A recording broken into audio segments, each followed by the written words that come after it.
మనం ఈరోజు iconic bridge గురించి తెలుసు. చాలా అత్యద్భుతమైన ఐకానిక్ వంతెన నిర్మించబోతున్నారు. ఈ ఐకానిక్ వంతెన ఎక్కడ వస్తుంది, ఏంటి, దాని డీటెయిల్స్ గురించి వివరిస్తాం. దాని గురించి మీకు అన్ని డీటెయిల్స్. ఇప్పుడు రాజధాని అమరావతి అండి. ఇది మీరు చూస్తుంది, స్క్రీన్ మీద చూస్తుంది రాజధాని అమరావతి. ఈ అమరావతి, ఇది విజయవాడ. ఇక్కడ నియర్గా ఇక్కడ ఫస్ట్లో ఇక్కడ నిర్మించాలనుకున్నారు. ఏంటంటే ఫెర్రీ దగ్గర నిర్మించాలనుకున్నారు స్టార్టింగ్లో. ఈ ఫెర్రీ దగ్గర ఇబ్రహీంపట్నం నుంచి ఫెర్రీ దగ్గర 3.5 కిలోమీటర్లో ఐకానిక్ బ్రిడ్జ్ నిర్మించాలని 2019లోనే ప్లాను డిపిఆర్ సిద్ధమైపోయినాయి. అప్పుడులోనే నిర్మించాలనుకున్నారు. కానీ ఇది ప్లేస్ మారింది. ఎందుకంటే ఇక్కడ వెస్ట్ బైపాస్ వచ్చింది కాబట్టి వెస్ట్ బైపాస్ దగ్గరలోనే ఉంటుందనే ప్లానింగ్లో దీన్ని మార్చారు. ఈ మార్చడం వల్ల ఇప్పుడు మూలపాడు వరకు వెళ్ళిపోయింది ఇది. ఇప్పుడు ఇక్కడ మనం రాజధానిలో ఈ ఎన్ సిరీస్ రోడ్లు చూసుకుంటే N13 అనేది ఈ రోడ్డు. ఈ N13 రోడ్డు ఈ స్ట్రైట్గా వస్తుంది అనమాట. ఇది ఐకానిక్ బ్రిడ్జి. ఇక్కడ ఐకానిక్ బ్రిడ్జ్ ప్రత్యేకత ఏంటంటే ఇది నదిలో 5.5 కిలోమీటర్లు ఉంటుంది. ఇక్కడ 3.5 కిలోమీటర్లు అప్పుడు ప్లాన్ చేసింది. ఇప్పుడు ఇక్కడ 5.5 కిలోమీటర్ వస్తుంది. ఇంకోటి ఏంటంటే ఈ ఐకానిక్ వల్ల టూరిజం డెవలప్ చేయాలి అనేది మెయిన్ ఉద్దేశం.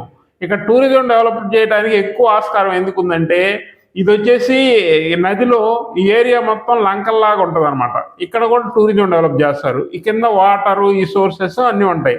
అందువల్ల ఈ ఏరియా మంచి డెవలప్మెంట్ జరగడానికి ఆస్కారం ఉంది. ఈ ఐకానిక్ బ్రిడ్జ్ ఈ N13 నుంచి స్ట్రైట్గా ఇక్కడ మూలపాడు వరకు హైదరాబాద్ హైవే ఎక్కేసింది. ఈ విజయవాడ హైదరాబాద్ హైవే ఇది. ఈ హైవేకి N13 రోడ్ నుంచి ఇది మెయిన్ ఎంట్రన్స్ రాజధానికి. ఎందుకంటే రాజధాని మొత్తం ఉత్తరాభిముఖంగా నిర్మిస్తున్నారు. ఈ నిర్మిస్తుంటే రాజధానికి ఉత్తరం మెయిన్ అభిముఖం అనమాట. ఉత్తరాభిముఖం అనమాట. ఇది నార్త్ ఎంట్రన్స్ అనమాట. మెయిన్ ఎంట్రన్స్ ఎక్కడే వస్తుంది. ఎందుకంటే అడ్మినిస్ట్రేటివ్ బిల్డింగ్లన్నీ దీనికి రైట్ సైడ్ ఇటువైపు అడ్మినిస్ట్రేటివ్ బిల్డింగు, అడ్మినిస్ట్రేటివ్ నగర్ అంతా ఇది ఇటువైపు వస్తుంది.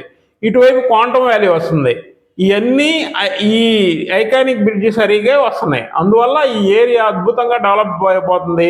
ఈ ఐకానిక్ బ్రిడ్జ్ వల్ల ఫ్యూచర్లో టూరిజం కూడా డెవలప్మెంట్ అవ్వబోతుంది.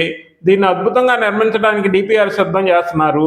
ఈ నెలలో ఆల్రెడీ సాయిల్ టెస్ట్ అయిపోయింది. 1 or 2 monthsలో టెండర్లు కూడా పిలవడానికి గవర్నమెంట్ ప్లాన్ చేస్తుంది. అందువల్ల ఐకానిక్ బ్రిడ్జ్ ఇక్కడ కనెక్ట్ అవుతుంది. ఈ సరౌండింగ్స్ అంతా మంచి డెవలప్ అవుతుంది. ఇంకోటి ఇది ఐకానిక్ బ్రిడ్జ్ వచ్చేసి దీని ఎస్టిమేటెడ్ అమౌంట్ 2400 కోట్లుగా వేశారండి. దీంట్లో వచ్చేసి 6 లైన్లుగా పెద్ద బ్రిడ్జ్ నిర్మిస్తున్నారు. 6 లైన్లతో పాటు సైకిల్ ట్రాక్లు సైడ్ కూడా ఉంటాయి.